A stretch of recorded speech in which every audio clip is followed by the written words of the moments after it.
لبيك اللهم لبيك لبيك لا شريك لك لبيك إن الحمد والنعمة لك والملك لا شريك لك.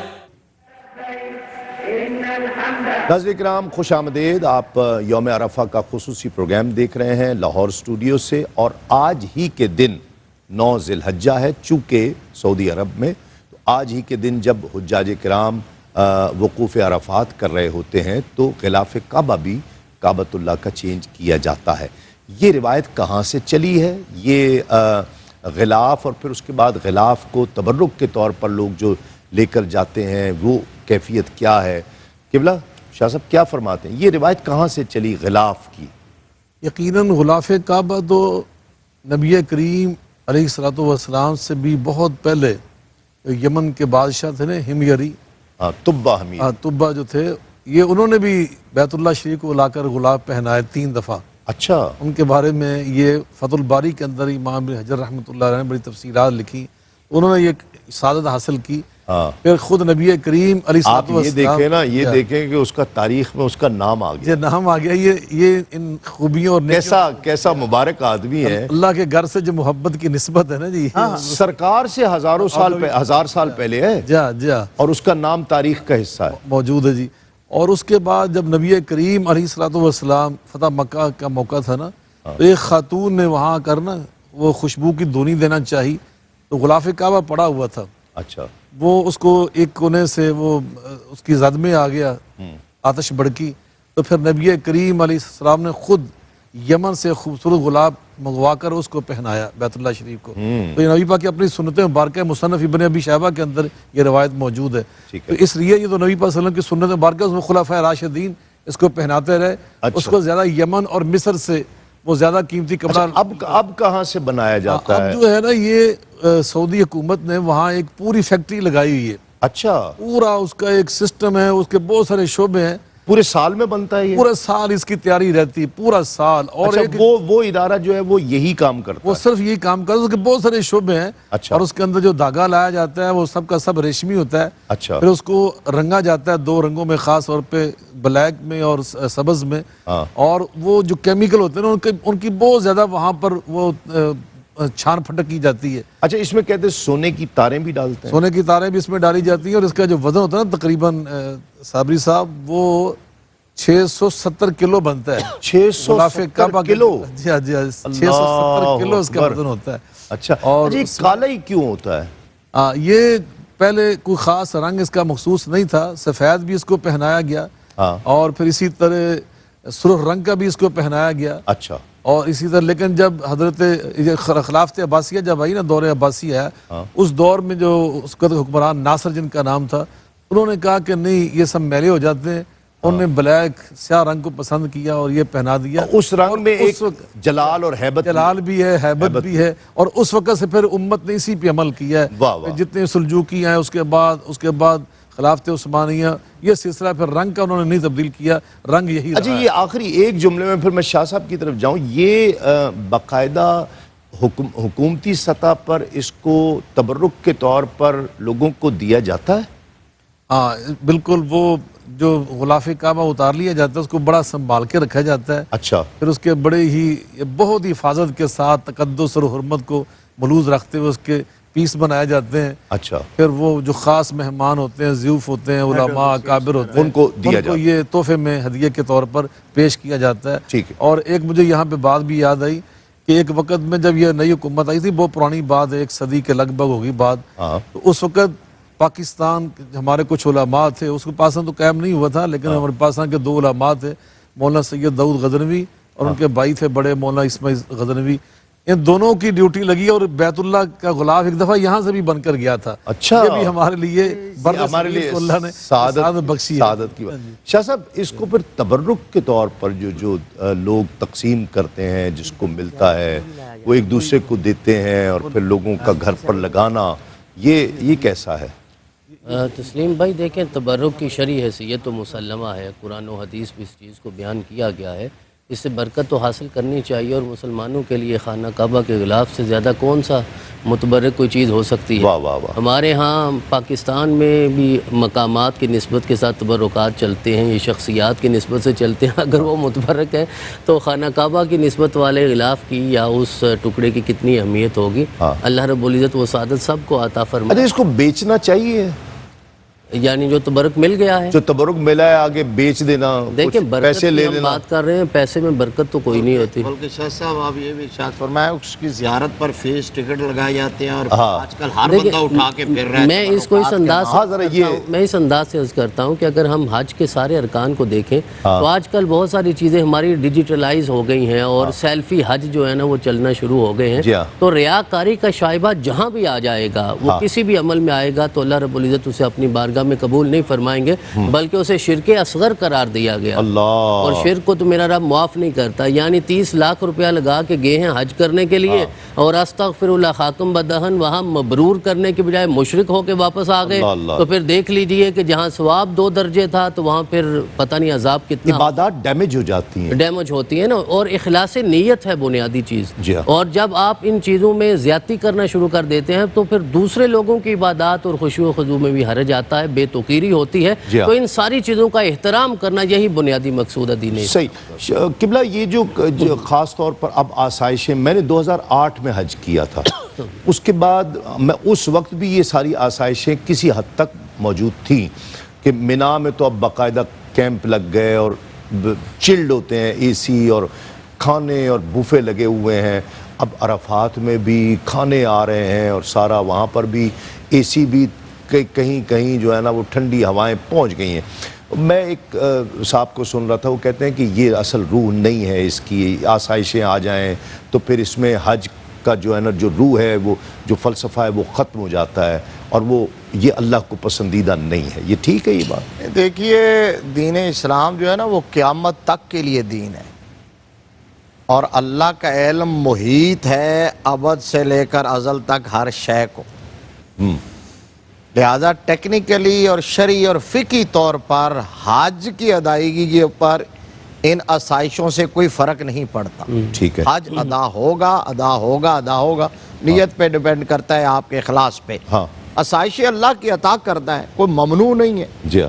مطلب اسلام کا آغاز جب ہوا تھا تو اس وقت صحابہ اکرام رضوان اللہ علیہ مجمعین، نبی رحمت صلی اللہ علیہ وسلم بہت کروشل ٹائم اور بہت مشکلات میں جہاد کرتے رہے، اور کھجوریں ایک ایک گٹلیاں چوس کے گزارا کرتے رہے، اور تلواروں سے اور بعد میں فراوانی ہوئی تو نبی رحمت صلی اللہ علیہ وسلم نے خود ان نعمتوں سے استفادہ کرنے کی حوصلہ افزائی فرمائی ہے. بالکل. ہاں. اور میں ایک بات عرض کرنا چاہتا ہوں آج موقع سے فائدہ اٹھاتے ہوئے، خاص بات، چونکہ عرفات کا میدان ہے اور یہاں میرے مصطفیٰ کریم صلی اللہ علیہ وسلم نے خطبہ ارشاد فرمایا تھا جو حجۃ الوداع کا خطبہ کہلواتا ہے. جی ہاں. اب ایک بات خاص یاد رکھنے کی یہ ہے کہ اس کا جو سینٹرل پوائنٹ تھا نا، اس خطبے کا جو مین نقطہ تھا، مرکزی خیال جو تھا، جی، وہ انسانی جان کی حرمت تھی. اللہ اللہ اللہ. اور میرا کلیجہ پھٹتا ہے یہ بات کرتے ہوئے کہ آج ہم پاکستان جس ملک میں رہ رہے ہیں، بات بات پہ ہم لوگوں کو قتل کر رہے ہیں. توبہ توبہ. گولی چل جاتی ہے کسی کو جائیداد کے نام پر، کسی کو عزت کے نام پر، کسی کو غیرت کے نام پر، غیرت کے نام پر چھوٹی سی لڑائی ہوتی ہے، اور فوراً یہاں نہ بھائی کے ہاتھوں محفوظ ہے، نہ باپ بیٹے کے ہاتھوں محفوظ ہے، نہ بہن محفوظ ہے، نہ کوئی نیبر محفوظ ہے. اور خدا کے لیے اس بات کو سمجھو کہ انسانی جان کی حرمت کو بیان کرتے ہوئے میرے مصطفیٰ کریم صلی اللہ علیہ وسلم نے کیا بلیغ انداز اپنایا تھا. میں جانتی ہوں آج یہ مہینہ کون سا ہے، یہ دن کون سا ہے، یہ شہر کون سا ہے. اللہ. تو آقا علیہ السلام نے فرمایا جس طرح اس دن کی حرمت ہے، اس شہر کی حرمت ہے، اس مہینے کی حرمت ہے، فرمایا اسی طرح ایک مومن کی جان، مال، عزت کی حرمت دوسرے مومن پر ہے. اور کعبہ کو کہا گیا کہ کعبہ تیری بڑی حرمت ہے، لیکن بندہ مومن کی حرمت تو اس سے بھی زیادہ ہے.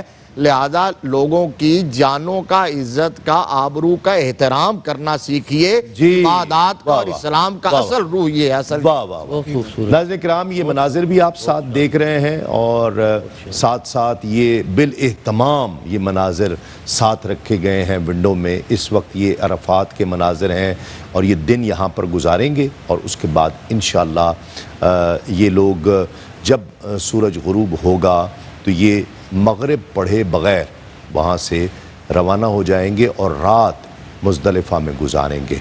اس وقت یہ مناظر ہیں میدان عرفات کے، اور لاکھوں لوگوں کو یہ یوم عرفات پر یہ میدان عرفات اپنے اندر سمیٹ لیتا ہے۔ یہ اس کی ایک شان ہے، یہ اس کی عظمت ہے۔ عظمت یہ بھی ہے کہ ایک لاکھوں لوگوں کو یہاں پر، جس طرح مفتی صاحب نے بھی فرمایا ابھی کتابوں میں بھی، کہ جو میدان محشر ہے وہ بھی اسی جگہ پر سجایا جائے گا، اور اس وقت ازل سے لے کر قیامت تک آنے والے جتنے لوگ ہیں وہ اس میں جمع ہوں گے، اور یہ اس وقت بھی یہ میدان سب دنیا کو سمیٹ لے گا اپنے اندر۔ کلام شامل کرتے ہیں جی۔ اچھا قبلہ روفی صاحب بسم اللہ۔ مولا تو ہے بخشنے والا، مولا تو ہے بخشنے والا، اور بڑا میں عاصی ہوں، جرم و گناہ جو بخشے میرے، جرم و گناہ جو بخشے میرے، تیرے علاوہ کوئی نہیں، تیرے علاوہ کوئی نہیں، تیرے علاوہ کوئی نہیں، مولایا مولایا مولایا مولایا، انت المالک وانا المملوک، مولایا تو ہی تو ہے میرا مالک، تو ہی تو ہے میرا مالک، میں مولا تیرا مملوک، جو مملوک پہ رحم کرے گا، جو مملوک پہ رحم کرے گا، تیرے علاوہ کوئی نہیں، تیرے علاوہ کوئی نہیں، تیرے علاوہ کوئی نہیں، مولایا مولایا مولایا مولایا، انت الرزاق وانا المرزوق، تو ہی رزق عطا کرتا ہے، تجھ سے رزق میں لیتا ہوں، رزق جو مجھ کو دان کرے گا، رزق جو مجھ کو دان کرے گا، تیرے علاوہ کوئی نہیں، تیرے علاوہ کوئی نہیں، تیرے علاوہ کوئی نہیں، مولایا مولایا مولایا مولایا، انت الکریم وانا العلیم،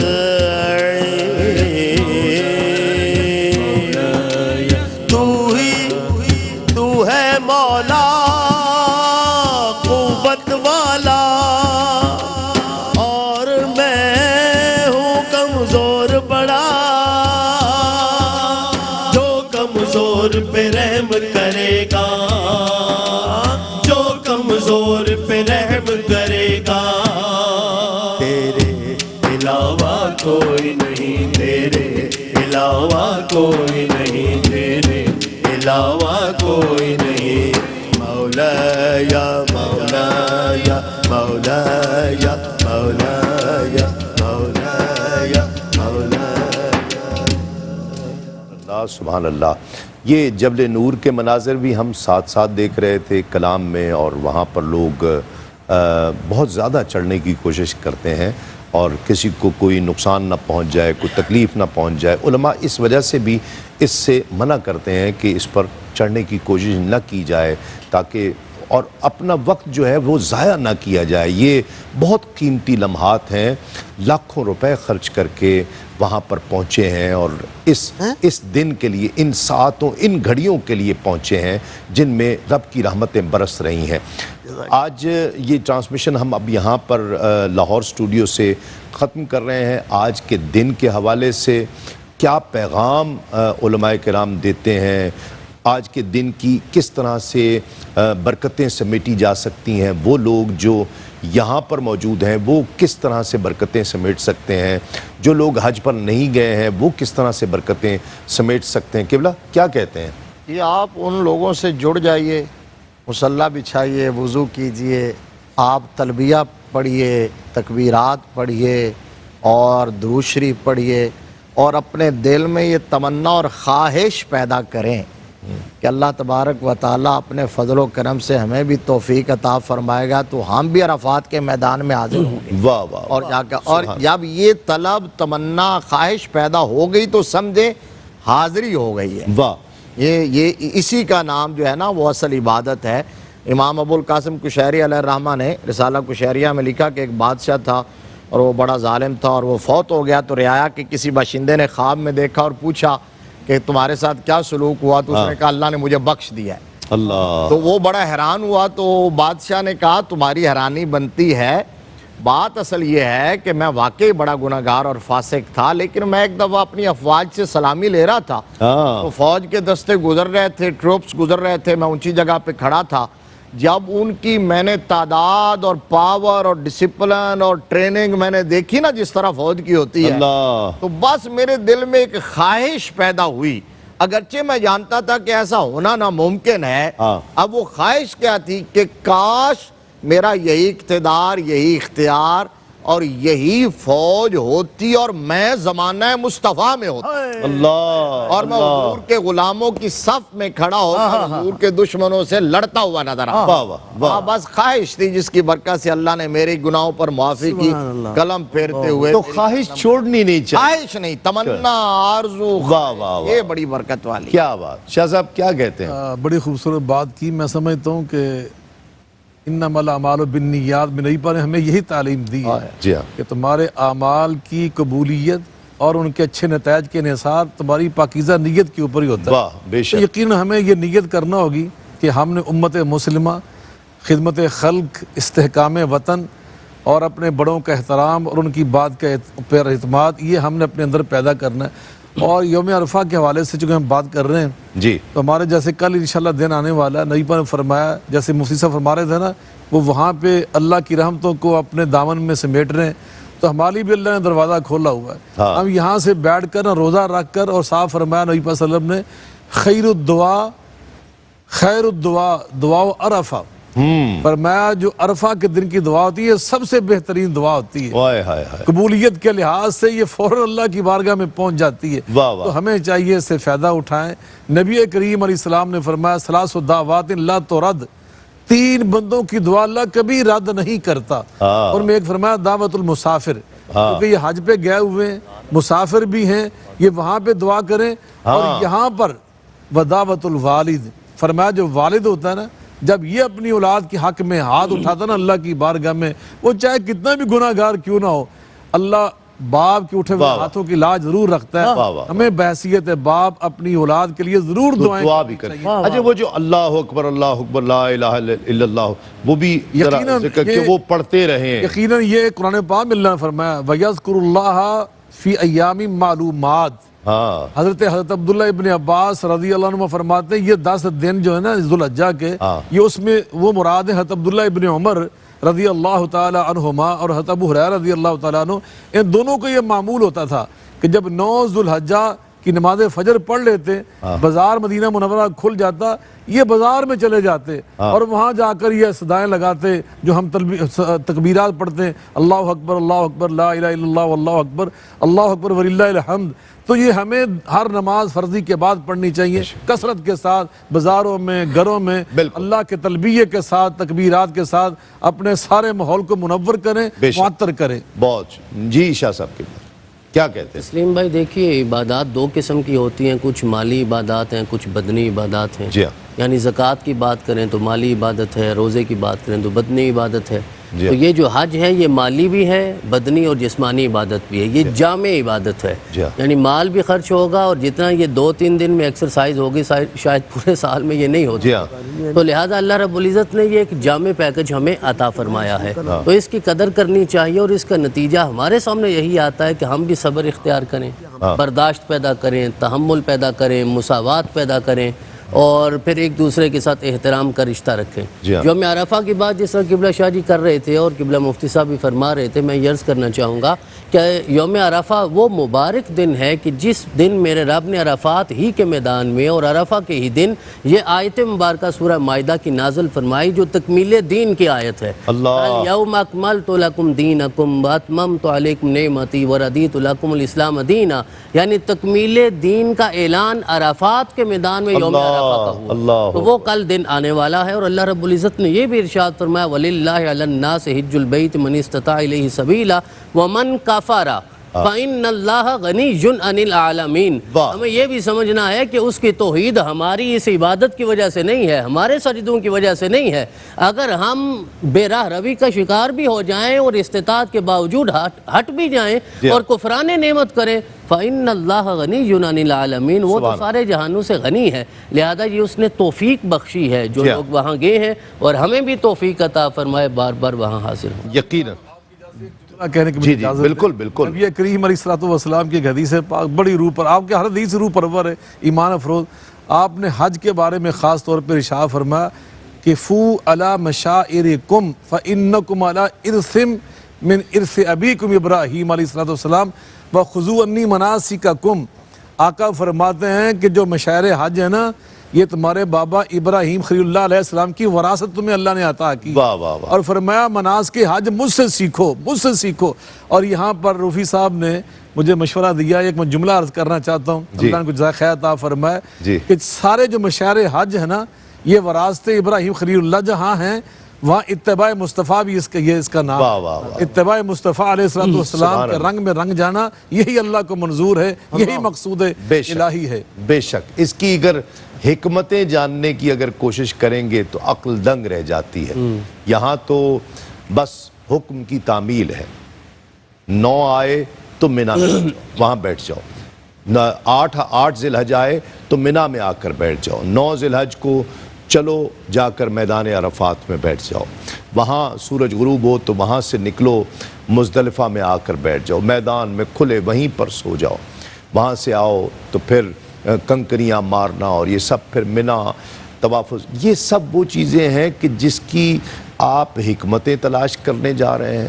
یہ نہیں دیکھ رہے کہ اللہ کا حکم ہے، اللہ کی رضا ہے، اس کے حبیب کی رضا ہے، اور اس کی رضا میں حکمتیں ہی حکمتیں ہیں.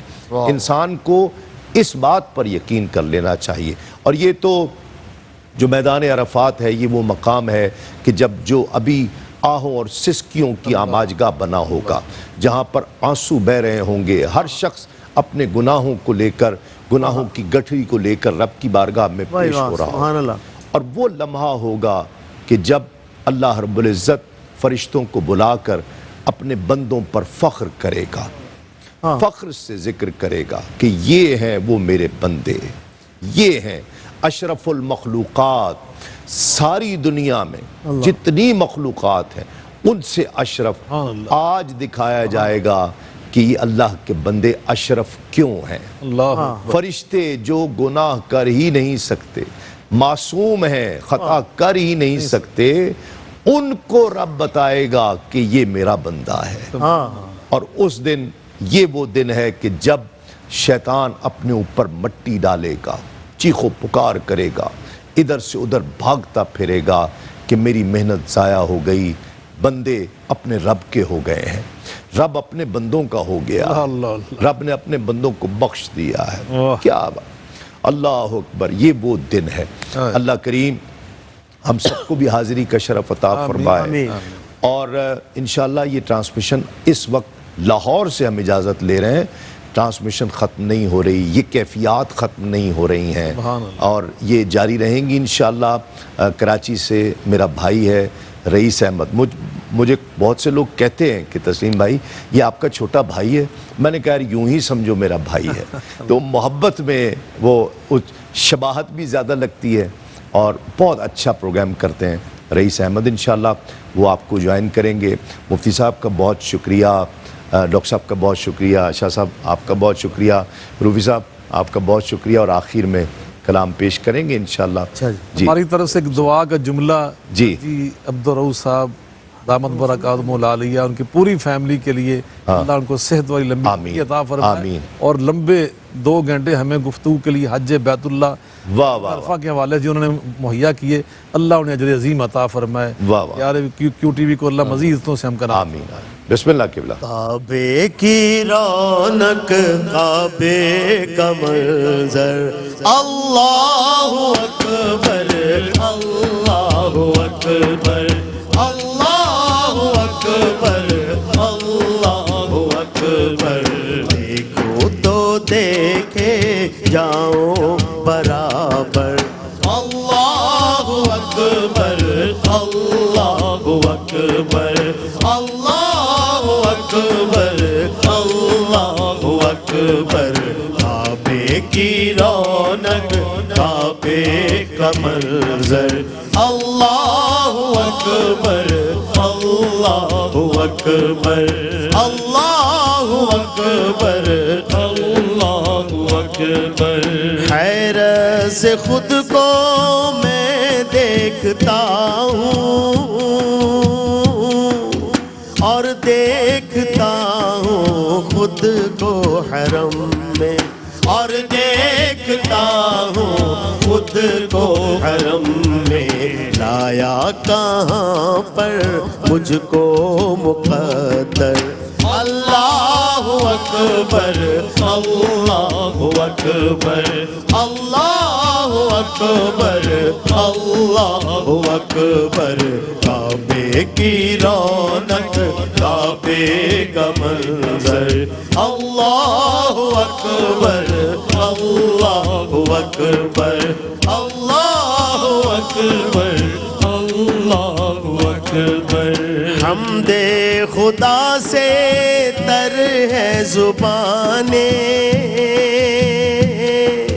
کانوں میں رس گھولتی ہے اذانیں, کانوں میں رس گھولتی ہے اذانیں. بس ایک صدا آ رہی ہے برابر, اللہ اکبر اللہ اکبر اللہ اکبر اللہ اکبر. کعبے کی رونق کعبے کا منظر, اللہ اکبر اللہ اکبر اللہ اکبر اللہ اکبر اللہ اکبر اللہ اکبر اللہ اکبر اللہ اکبر. لبيك اللهم لبيك لبيك لا شريك لك لبيك إن الحمد والنعمة لك والملك لا شريك